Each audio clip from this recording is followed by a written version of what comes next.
মোৰ লংগিং ব্লগৰ জৰিয়তে আপোনালোকক দেখাব বিচাৰিছোঁ তুৰ্কী চৰাই। তুৰ্কী আজি ছোৱালীজনী স্কুলত থৈ আহি বাইপাছত আহি থাকোঁতে এই মানুহৰ কাষতে তুৰ্কী চৰাই দুটা দেখা পালোঁ।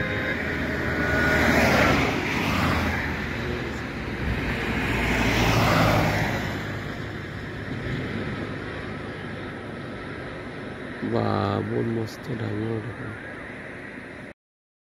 প্ৰিয় বন্ধুসকল, আমি যদি এনেধৰণৰ ধুনীয়া ধুনীয়া পক্ষীসমূহ ৰাস্তাৰ কাষত এনেকৈ দেখা পালে আমাৰ পৰিৱেশটো কিমান ভাল লাগে, নহয়নে? এই পক্ষীসমূহক ৰখা ব্যক্তিগৰাকীক মই বহুত বহুত ধন্যবাদ জনাইছোঁ, কাৰণ এনেধৰণৰ দৃশ্য দেখিলে আমি বহুত আনন্দ পাওঁ।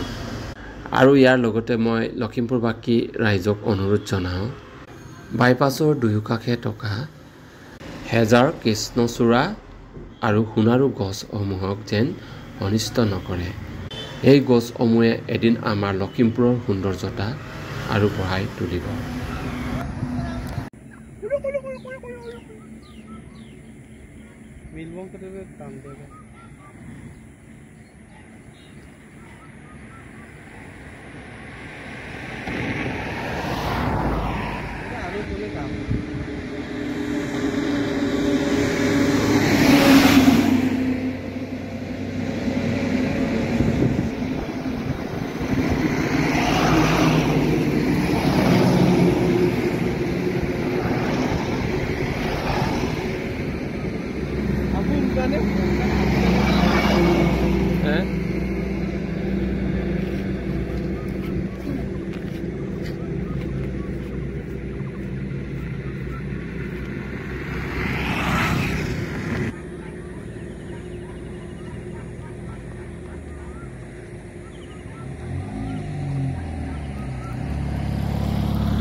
John Kaiti.